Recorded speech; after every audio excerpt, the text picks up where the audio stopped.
আসসালামু আলাইকুম, স্বাগত জানাচ্ছি আরটিভির মধ্যাহ্নের সংবাদে। আপনাদের সঙ্গে আছি আমি ফারিয়া শারমিন। চট্টগ্রাম বন্দরের ৪ নম্বর গেটে বন্দর শ্রমিকদের তোপের মুখে পড়েছেন নৌ পরিবহন উপদেষ্টা এম শাখাওয়াত হোসেন। সে সময়ে শ্রমিকরা তার গাড়ি বহর আটকে বিক্ষোভ করে। পরে আইনশৃঙ্খলা বাহিনীর হস্তক্ষেপে উপদেষ্টার সঙ্গে বৈঠকে বসেন আন্দোলনকারীরা। বন্দরের new mooring container terminal NCT পরিচালনায় বিদেশি কোম্পানির সঙ্গে চুক্তির প্রতিবাদে ৬ দিন ধরে আন্দোলন চালিয়ে আসছেন শ্রমিক কর্মচারীরা। প্রথমে ৮ ঘন্টার কর্মবিরতি থাকলেও গতকাল থেকে অনির্দিষ্টকালের কর্মবিরতি পালন করছেন তারা। এতে প্রায় স্থবির হয়ে পড়েছে বন্দরের সব কার্যক্রম। বন্ধ রয়েছে বন্দরের পণ্য ওঠানামাও। একটা বললাম যে কোন দালালকে রাখতে পারবেন না স্যার। ওকে স্যার, চট্টগ্রাম বন্দরে দুজন না একজন কবি একজন ইদ্দান কখন এই দুজনের বাইরে কোন শ্রমিক নেতা ওখানে যাবে না এবং এদের সিদ্ধান্তে চট্টগ্রাম বন্দর। দর্শক, এই বিষয়ে আরো জানাতে সরাসরি যুক্ত হচ্ছেন সহকর্মী সাইফুল মাহমুদ। সাইফুল, উপদেষ্টার সঙ্গে আন্দোলনকারীদের বৈঠকের সর্বশেষ কি তথ্য আছে আপনার কাছে?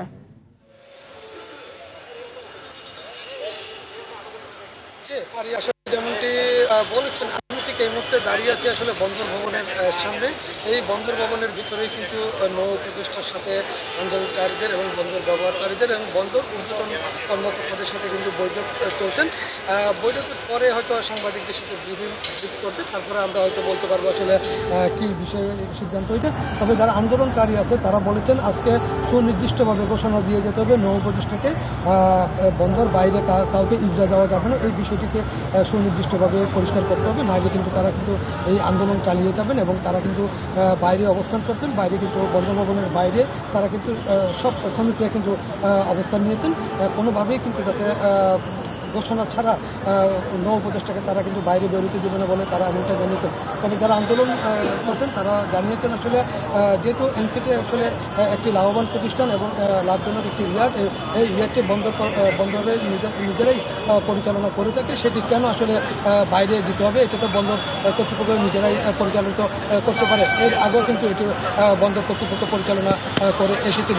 তবে এর আগে যেহেতু ৮ ঘন্টা করে 3 দিন কর্মবিরতি ছিল, গতকাল থেকে আসলে অনির্দিষ্টকালের জন্য ঘোষণা করা হয়েছে এবং গতকাল রাত থেকে বন্দর কর্তৃপক্ষ হঠাৎ করে কিন্তু প্রতিটি গেটে কিন্তু তালা ঝুলিয়ে দিয়েছে যাতে বন্দরের কোনো কর্মচারী ভিতরে প্রবেশ করতে না পারে।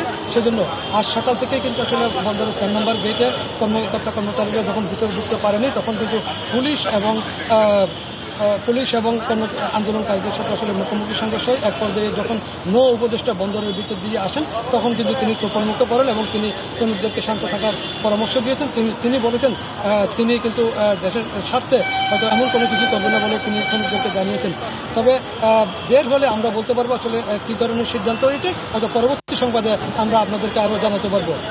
এই ছিল আমার কাছে সর্বশেষ সংবাদ। জামায়াতে ইসলামের আমির ডাক্তার শফিকুর রহমান বলেছেন, ৫৪ বছরে বাংলাদেশের যে এলাকার যতটা বঞ্চিত হয়েছে, পিছিয়ে পড়েছে, ইনসাফের দাবি পূরণের জন্য ওই এলাকা থেকেই আগে উন্নয়ন শুরু করবে তার দল। নওগাঁর এটিএম মাঠে আয়োজিত নির্বাচনী জনসভায় তিনি এই কথা বলেন। শেষ করলাম। প্রিয় সম্মানিত জনগণ, ভাই ও বোনেরা, বাংলাদেশ আগেই বলেছি আমাদের প্রিয় জন্মভূমি। ৫৪ বছরে বাংলাদেশ বারবার সুযোগ পেয়েছে। যারা শাসন ক্ষমতায় এসেছেন তারা নিজেরা ক্ষমতাবান হয়েছেন, কিন্তু জনগণের ক্ষমতা তারা বৃদ্ধি করেন নাই। তারা জনগণের পকেট কেটে নিজেদের কপাল কিসমত বড় করেছেন। জনগণের টাকা চুরি করেছেন, ডাকাতি করেছেন, লুণ্ঠন করেছেন, ব্যাংক ধ্বংস করেছেন, বিমা ধ্বংস করেছেন, শেয়ার মার্কেট লুট করেছেন, মেগা প্রকল্পের নামে মেগা দুর্নীতি করেছেন। এই লুণ্ঠন করার টাকাগুলো দেশে রাখার সৎসাহস ছিল না বলে বিদেশে পাচার করে দিয়েছে, যার পরিমাণ হচ্ছে ২৮ লক্ষ কোটি টাকা। এই টাকা কার? এই টাকা আপনাদের। এই টাকা কার? এই টাকার মালিক জনগণ। জনগণের ট্যাক্সের টাকা, ঋণের টাকা, অনুদানের টাকা চুরি করে এরা বিদেশে লুণ্ঠন করে পাঠিয়ে দিয়েছে। এবারে নির্বাচনে কারচুপি ও জবরদস্তি হবে না বলে মন্তব্য করেছেন বিএনপির মহাসচিব মির্জা ফখরুল ইসলাম আলমগীর। সকালে ঠাকুরগাঁও সদরের ফাড়াবাড়ি এলাকায় নির্বাচনী পথসভায় তিনি কথা বলেন। প্রতিপক্ষ প্রার্থীকে আক্রমণ করার সময় প্রতিপক্ষ প্রার্থী মাত্রাটা অবস্থানটা বুঝবেন। আমাদের চেয়ারম্যান তারেক রহমান সাহেব তিনি বলেছেন যে বিএনপি যদি ক্ষমতায় আসতে পারে, যে মহিলাদের জন্য তাদেরকে ক্ষমতা দেওয়ার জন্য তিনি 50 লাখ পরিবারকে প্রথমেই তিনি ফ্যামিলি কার্ড, এইটা হচ্ছে ফ্যামিলি কার্ড, এখানে মহিলার ছবি থাকবে, তার নাম লেখা থাকবে এবং এইটা নিয়ে তিনি ন্যায্য মূল্যে চাল, ডাল, তেল, লবণ সব নিত্য প্রয়োজনীয় জিনিস কিনতে পারবেন। ত্রয়োদশ জাতীয় সংসদ নির্বাচনকে সামনে রেখে প্রচারণার সরব প্রার্থীরা তারা ভোটারদের মন জয় করতে দিচ্ছেন নানা প্রতিশ্রুতি, নাগরিক সমস্যার সমাধানে শোনাচ্ছেন আশার বাণী। দর্শক, সকাল থেকে ঢাকা উত্তরের নির্বাচনী প্রচারণার খবর সংগ্রহ রয়েছেন সহকর্মী আব্দুর রহিম। রহিম, উত্তরের আসনগুলোতে নির্বাচনী আমেজ কেমন দেখছেন? এছাড়া লেভেল প্লেইং ফিল্ড নিয়ে কি বলছেন প্রার্থীরা? সাধারণ ভোটারদের প্রতিক্রিয়া সেখানে কেমন দেখছেন? যে ফারিয়া, সকাল থেকে আমরা ঢাকা 14 আসনের বিভিন্ন এলাকায় ঘুরেছি। এখানে মোট 12 জন প্রার্থীতা নির্বাচনে প্রতিদ্বন্দ্বিতা করছে এবং তারা ভোটারদের কাছে যাচ্ছেন এবং তাদের প্রতিশ্রুতি ব্যক্ত করছেন। আমরা এখন রয়েছি এখানে যে ব্যারিস্টার আরমান, তিনি নির্বাচনী এলাকায় প্রচারণা করছেন। আমরা সরাসরি তার কাছে চলে যাব। আপনি হচ্ছে ভোটারদের জন্য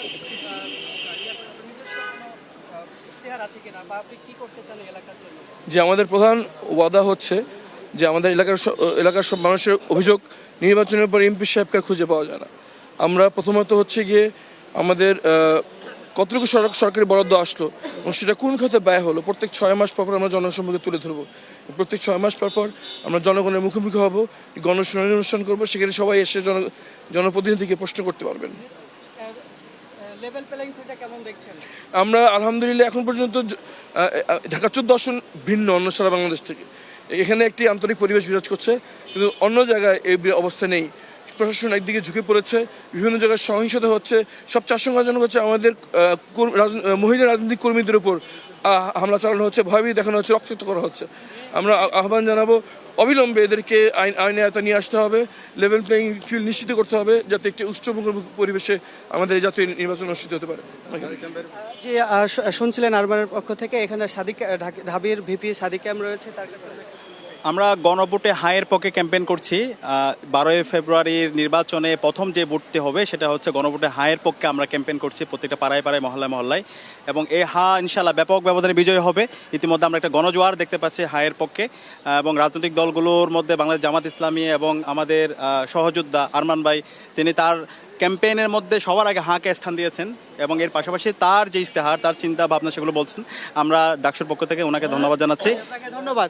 জি, শুনছিলেন যে এখানে ডাকসুর ভিপি রয়েছে, তিনি কিন্তু ভোটের প্রচারণা চালাচ্ছেন ব্যারিস্টার আরমানের পাশাপাশি। এছাড়াও আমরা পাশেই দেখেছি তুলি বিএনপির প্রার্থী, এমপি পদপ্রার্থী, তিনি কিন্তু প্রচারণা চালিয়েছে। এছাড়াও কিন্তু একটি উৎসবমুখর পরিবেশে প্রার্থীরা তাদের নির্বাচন প্রচারণা চালাচ্ছেন এবং তাদের ইশতেহারগুলো তুলে ধরছে। তো সব মিলে বলা যায় যে একটি উচ্ছ্বাস তৈরি হয়েছে ভোটারদের মাঝে। তো এই ছিল ঢাকা 14 আসন থেকে সর্বশেষ। ফারিয়া, আপনাকে ধন্যবাদ। জাতিকে অনুকরণীয় নির্বাচন উপহার দিতে বিমান বাহিনী প্রতিজ্ঞাবদ্ধ, বললেন বাহিনীর প্রধান air chief marshal Hasan Mahmud Khan. সকালে সেনানিবাসে বিমান বাহিনীর ঘাঁটিতেই কথা বলেন তিনি। নির্বাচনের দায়িত্বপ্রাপ্তদের বিভিন্ন দিক নির্দেশনা দিয়ে বিমান প্রধান বলেন, কারো পক্ষ হয়ে কাজ করা যাবে না, কাউকে কোনো কিছু ছাড় দেওয়ার সুযোগ নেই। প্রথমবারের মতো নির্বাচন দায়িত্ব পালন করতে আসা এই বাহিনী দুর্গম ও পার্বত্য অঞ্চলে হেলিকপ্টার ব্যবহার করবে বলেও জানান তিনি।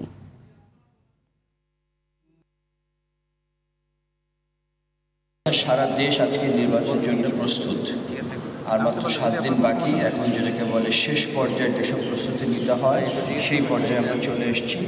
তো এই মুহূর্তে আমরা আজকে হচ্ছে 5 তারিখ, আমরা আগামী 2 দিন পরেই আমাদের বিশেষ করে ডিপ্লয়মেন্ট যেটা হওয়ার কথা, ট্রাক এবং পরবর্তী নির্বাচনের যে ডিপ্লয়মেন্ট, সেই ডিপ্লয়মেন্টটা আমরা করব। জুলাই আগস্টের গণ অভ্যুত্থানে আশুলিয়ায় 6 মরদেহের সঙ্গে জীবিত একজনকে পুড়িয়ে হত্যার মামলার রায় আজ। মানবতা বিরোধী অপরাধের এই মামলা আসামি সাবেক এমপি সাইফুল ইসলাম সহ 16 জন। বিচারপতি নজরুল ইসলাম চৌধুরীর নেতৃত্বাধীন 3 সদস্যের আন্তর্জাতিক অপরাধ ট্রাইব্যুনাল 2 এই রায় ঘোষণা করবেন। মামলায় ঢাকা জেলার সাবেক অতিরিক্ত পুলিশ সুপার আব্দুল্লাহিল কাফি, সাভার সার্কেলের সাবেক অতিরিক্ত সুপার শাহিদুল ইসলাম, পরিদর্শক আরাফাত হোসেন, এসআই মালিক, এসআই আরাফাত উদ্দিন, এএসআই কামরুল হাসান, আফজালুল হক ও কনস্টেবল মুকুল কারাগারে আছে।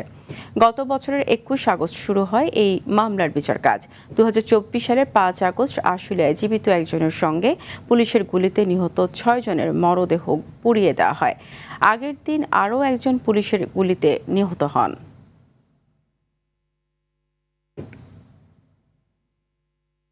রাজধানীর মোহাম্মদপুরে দিন দুপুরে কুপিয়ে হত্যা মামলার প্রধান আসামি শাওন সহ 5 জনকে সেনাবাহিনীর বিশেষ অভিযানে গ্রেপ্তার করা হয়েছে। এ সময় তাদের কাছ থেকে বিপুল পরিমাণ অস্ত্র, মাদক ও বিস্ফোরক উদ্ধার করা হয়। সেনাবাহিনীর বসিলা ক্যাম্প জানায়, বুধবার গভীর রাতে মোহাম্মদপুরের সোনামিয়ার টেক ও চাঁদ উদ্দিন এলাকায় এই অভিযান পরিচালনা করা হয়। দীর্ঘদিন ধরে পলাতক ছিল শাওন। গত বছর সামাজিক যোগাযোগ মাধ্যমে ভাইরাল হওয়া একটি ভিডিওতে তাকে প্রকাশ্যে একজনকে কুপিয়ে হত্যা করতে দেখা যায়। মধ্যাহ্নের সংবাদ এই পর্যন্তই। দুপুরের সংবাদ 2:45 দেখার আমন্ত্রণ রইল। ধন্যবাদ সবাইকে।